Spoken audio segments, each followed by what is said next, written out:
Behind Amazon's shiny packages is a silent pressure cooker. Associates are racing against the clock every shift.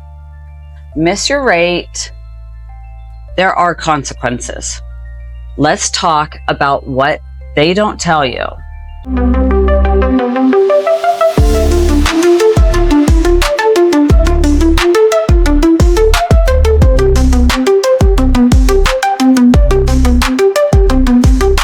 Meet your rate or meet a write-up.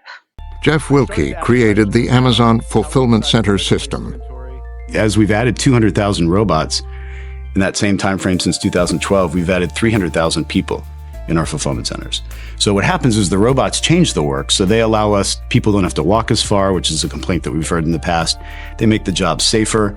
They make them higher quality because we present a smaller set of options to employees.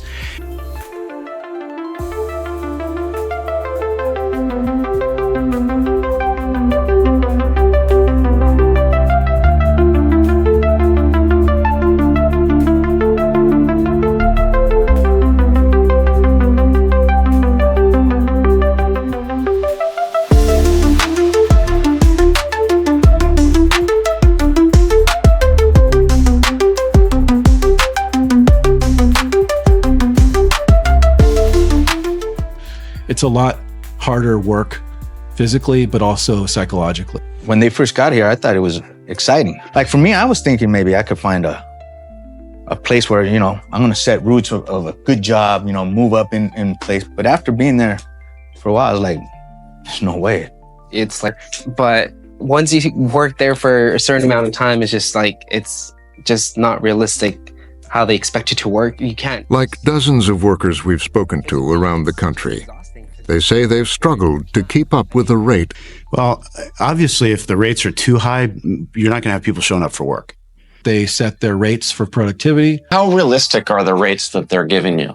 I mean, what's realistic at all? Unrealistic. Not realistic? No. There's absolutely no way to make rate. Because once you hit rate, by the end of the week, they bump it up again. Because they start saying, hey, people could hit those rates, could hit those numbers. Hey, let's push them a little harder. Every week, it seemed like it was going up. Pretty much you can't talk to people. And it puts you into panic mode. And if you don't meet standards or the rates, you're out the door, you're just disposable. In the early thinking about rates and how far you could push human beings. So the rates are set so that we can accomplish what we need to, which is get orders to customers in a reasonable time and in a high quality way.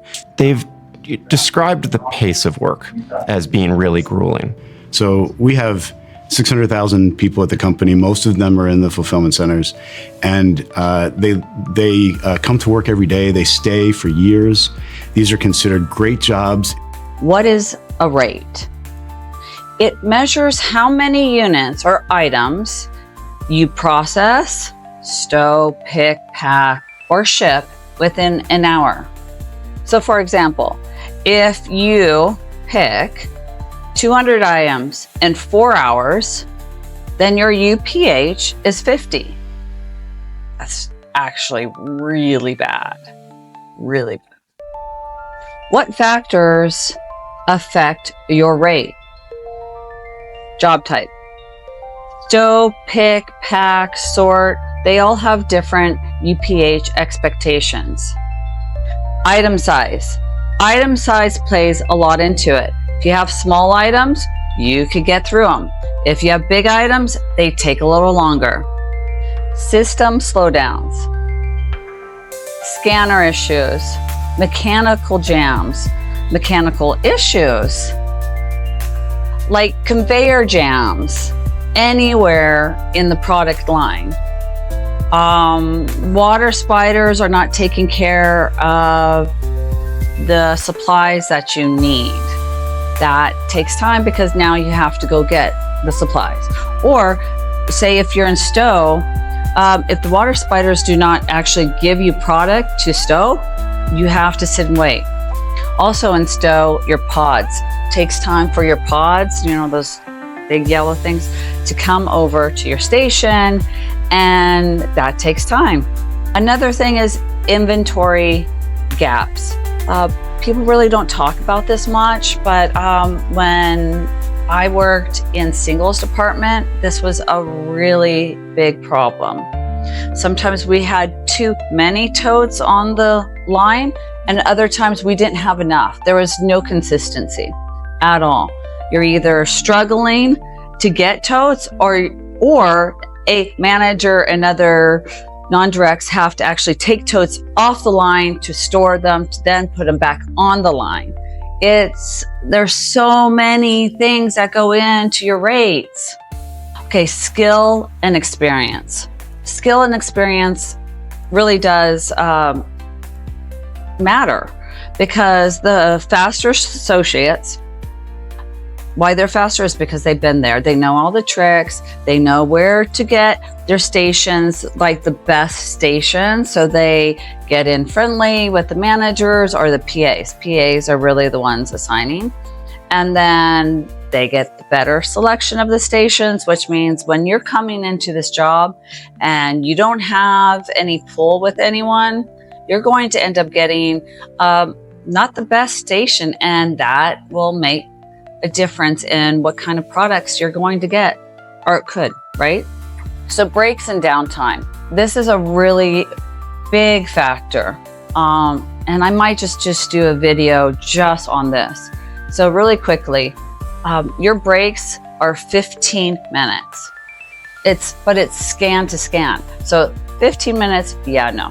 It's really scan 15 minutes, which means then you have to pack up your product, or you have to stow your product, or you have to pick your product, right? So the time is counting down. Okay, then you could go on break. However, all the stations are always so far from the restrooms, from the break rooms. By the time you actually walk to a restroom or break room, you're already past your time. Oh my gosh. So scan to scan, it's 15 minutes, which means, honestly, don't leave your station, because then you could actually get written up for having extra time. Oh, that's a whole nother thing. Just don't leave your station. That's my best advice. Or do not go very far. So breaks 100% go against your UPH. Lunches don't. As soon as you clock out, you're fine. You clock in, you're fine. But when you clock in, there it goes again. If you have to go to the restroom, if you get labor shared, labor shared kills your rates, because they'll send you a message like, hey, we want to send you to a different area, which happens all the time. Actually, you need to, right? You don't even have a choice. You get labor shared. And then all that time you get walking all the way halfway across the building, which could literally take like 5 to 7, 10 minutes. And then you wait to get your new station. All that time is downtime. So people that get labor shared, really, it's not cool. It really isn't. It's just a bad, it's just not cool. And there's only so much you can do, like coding, right? We'll talk about coding later on, but just beware, okay? All of these things kill your rates. And I'm telling you this because I care. I was an area manager, and it was really heartbreaking to have to deliver write-ups for people that were amazing employees, but because of their UPH and their rates, and maybe they were a little older or something, it's really heartbreaking when you have to give them a termination because of rates. And I just say, this is a really hard job.